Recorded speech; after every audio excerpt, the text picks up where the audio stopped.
Hey, it's Marley from the Energy Boutique with your energy forecast for Tuesday, July 12th. So we have the moon in Sagittarius moving out of that Sagittarian energy and locking into this Capricorn energy, of course, setting us up for the full moon in Capricorn taking place Wednesday afternoon. So when the moon goes void, of course, things get a little bit shaky, things get unstable.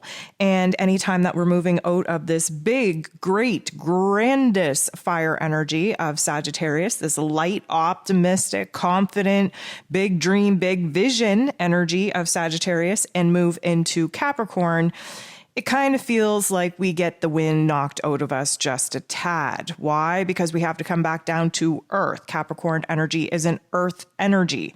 We have to get logical. We have to get realistic. We have to get practical. And a lot of those things get pushed to the wayside when we are in Sagittarius energy. And because we are in the full moon window, things are intense. We have to understand that this is a heavy full moon energy. We are recognizing where the blockages are, where the obstacles are, where the challenges are, whether that be in our mindset, in our emotions, in our physical realities. Something is blocking us from moving forward, from improving, from expanding, from actually seeing the growth that we want, need, and desire. So as the full moon builds to its intensity, we are going to feel that intensity rise in our emotions and in our mental plane, while our physical body is likely feeling the low and slow weight of this energy so that we can slow down and let the inner realm do its thing. We have a relatively, I'm going to say, quiet day here today with only 7 different aspects. We are getting sandwiched in between a very busy day in the cosmos yesterday with 14 different aspects. We have a super busy day in the cosmos tomorrow with the full moon energy and 16 different aspects. So 7 is relatively low and slow. 6 of these aspects will be involving the moon. So we have the moon still void of course at this point in time, still in Sagittarian energy, making an aspect with Pluto. Pluto is the great transformer. He is retrograde in Capricorn energy. We are doing a little bit of a review and a reflection on all the times that we've given our power away, all the times that we sat back and let life happen to us, all the times that we refuse to advocate for ourselves and take control and take power of the details of our realities. The moon in Sag, again, flying high, trying to stay optimistic, very confident, trying to focus on the big vision. Well, Pluto wants us to look back. Why are we looking back? Well, because he's retrograde and we have a lot to learn about our past experiences and where it is that we failed ourselves. This isn't going to feel good. This is a tension point. Yes, it's going to lead us down a very dark tunnel of memories and thoughts and emotions, not to paralyze us, but to inspire us, to motivate us to do better, to choose differently, and to actually muster up the courage and the bravery to put ourselves first. The moon will be at this particular point in time locking into this Capricorn energy. And the very first aspect that we have in this Capricorn energy is with Uranus, the Great Awakener. So we have the moon in Capricorn, very low and slow, down to earth, very focused on the here and now.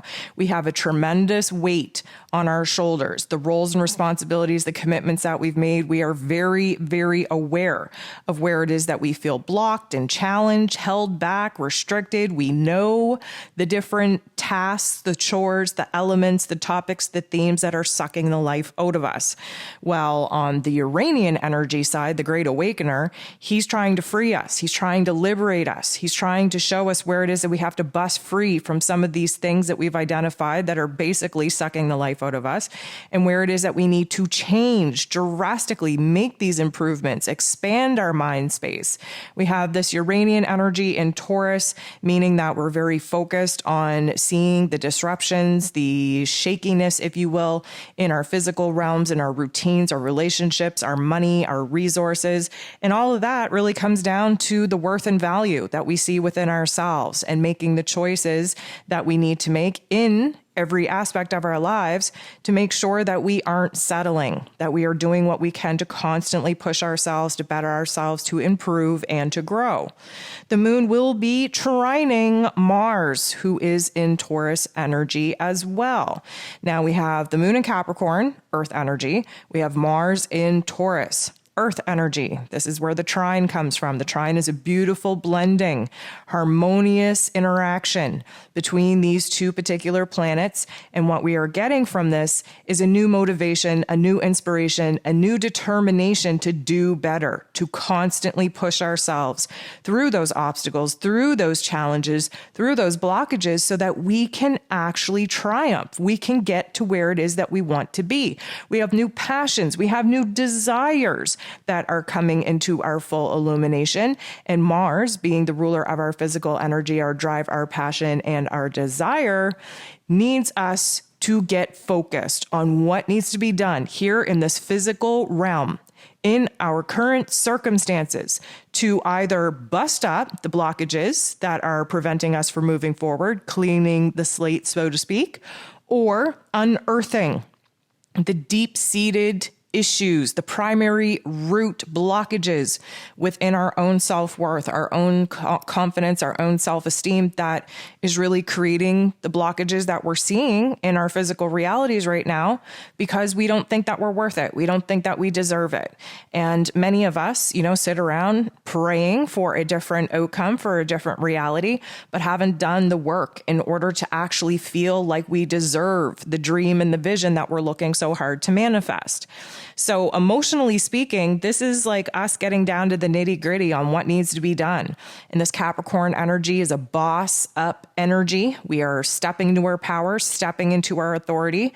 Mars being the god of war, ruling over our physical energy, we are mustering up a brand new physicality, a focus, a determination, an inspiration, a motivation to stop messing around and to actually roll up our sleeves, take control, and do what we got to do to actually see some productivity, to actually see a little bit of progress.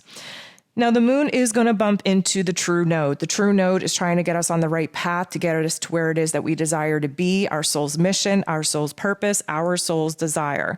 This particular interaction is likely going to create a little bit of confusion because we don't know where it is that we want to go from here. The Capricorn energy doesn't really want us to focus too much on the long term because we have a mess to clean up in the here and now. Yes, Capricorn energy is very concerned about the long-term foundations that we need to be building now in order to last us then. So this particular energy of the true node trying to get us in a futuristic realm, like thinking about where it is that we want to be, is very short-lived and a little bit frustrating for us emotionally, because emotionally, there's a lot that we need to address in the here and now before we have any business trying to create a new reality that's going to require attention and time and energy and focus that we just don't have right now, because we have done a number on trying to bury our head in the sand and ignore some of the aspects in our current situation that 100% need to be cleaned up and absolutely closed before we can actually move on. The moon is going to square Jupiter. A square is a tension point. It's a conflict point. We need this tension. We need this conflict in order to create change. That's the only way that us silly little humans decide that we want to learn, is when we're uncomfortable, when there's a problem, when we have no choice but to make a change. So the moon in Capricorn bumping into Jupiter, who is all about growth and expansion and beliefs and abundance, in Aries energy for the first time in 12 years, mind you, a fire energy who just wants to act on impulse and jump into a brand new cycle, initiate a brand new beginning, create a new opportunity. We are feeling frustrated with this particular aspect, mostly because we need to go very low and slow with our actions, with our thoughts, with our emotions, because of the Capricorn energy. We have to be mature about it. We have to recognize where it is that we can't just do things willy-nilly, because what we're working on right now needs to be safe. It needs to be stable. It needs to be solid enough to last the test of time. Well, Jupiter over here in Aries energy doesn't really care about the long-term consequences, just wants to act now, take action now, make a move now, just for the sake of seeing a change. So this is going to create a little bit of a frustration and an irritability in us because there is this want, need, and desire to want more out of life. We want more fun. We want more money. We want more connection. We want more of pretty much everything. And that is a problem because it takes away the attitude of gratitude that we need to have in the here and now for all that we currently have. And may I remind you that once upon a time, you prayed for the circumstances that you're currently living in now. And that doesn't mean that we need to be satisfied and settle in them. But what it does mean is that we have to continuously show the attitude of gratitude in the here and now while we are working on creating a list of what it is that we want to improve and grow upon. Very much that Jupiter energy. Do watch out though. Jupiter does magnify things, and we're a little bit of a Debbie Downer, a little bit of a negative Nancy when the moon is in Capricorn, because it's very serious. We have responsibilities. We have rules. We have commitments. We have new soul contracts that we're anxiously waiting to jump into, but we haven't cleaned up the mess of the old ones yet. So Jupiter can magnify this, a little bit somber, semi-depressed attitude, the heaviness, the weight of it all. He can also over dramatize what it is that we're going through. He can, put a little bit of an extra flair, an extra layer of drama on things where we just don't need any. So just be very cautious with the emotions that you are trying to process because they may actually appear bigger than they actually are because of Jupiter's influence. The moon is going to semi-square Saturn. Saturn rules over Capricorn. So anytime that we're interacting with the planetary ruler of the energy that the moon is in, this is definitely intense. This is definitely felt. Saturn is the ruler of the full moon in Capricorn that we are moving into. And Saturn is the Lord of Karma. He rules over roles and responsibilities, over structures, routines, foundations for the long haul. And he really does rule over tough love life lessons because we have to learn them, integrate them, gain the wisdom, gain the resources from our past pain, past trauma, pain, suffering experiences in order for us to have the observer mentality so that we will not be making those same mistakes again. So a semi-square is always a little bit of a tension point. And at this particular point in time, we are so down to earth, so freaking low and slow, feeling the weight of the world on our shoulders, so to speak. There is a want, need, and desire to totally just restructure what it is that we've committed to. There is a want, need, and desire to get things in order so that we can start building the bridge to get us away from where it is that we're at and closer to where it is that we desire to be. But there is also a push and pull because Saturn is retrograde in Aquarius energy, meaning that we have some review to do, especially where we've sacrificed our own wants, needs, and desires in order to make other people happy and recognize where that has led to nothing but resentment. We're being gifted an opportunity right now in the year of 6 to really perfect the foundation in which we're building. And we need to perfect the foundation starting with us. The days of putting our time, energy, and effort into other people before filling up our own cup is over. And that might be a hard transition for many of us people-pleasing people to take on and to adjust to. But we have to recognize that if we truly want to see the change in the world in which we desire to see, it starts with the changes that we make in our own world. And you have to be happy.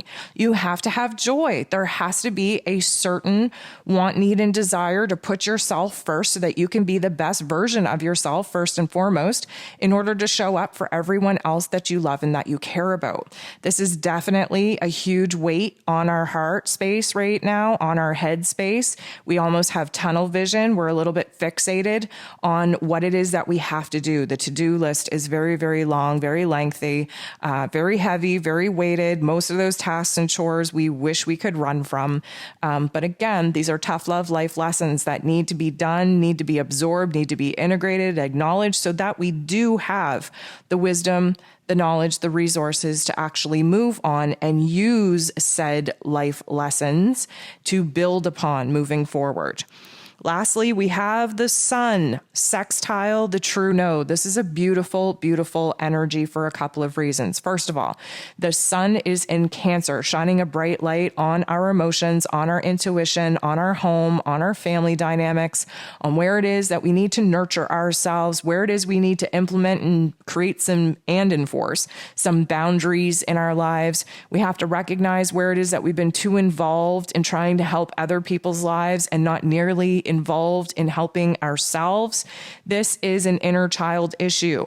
We are seeing insecurities, doubts, uncertainties arise from our inner child, and we need to boss up and be the adults now that we needed then. So why this is a good energy is because it's illuminating for us the foundations that we need to get to building. It's pretty much us setting the stage right now for us to move forward. And the sextile is a positive blending of energies with the true node, who wants us to get on the right path, who wants us to get in alignment with our soul's mission, our soul's purpose. And what this would suggest is that we are gaining a whole lot of clarity on what the next move should be, on what the strategy should be, on what the approach should be, on the play-by-play that we need to take in order to get from where it is that we're at to where it is that we desire to be in the right way. No mistakes, no tripping, no rushing, no impulse moves. We are doing things right the first time so that we don't have to go back and fill in the cracks of the foundation that we so sloppily put together just for the sake of saying that we're doing something and just for the sake of saying that we're moving on.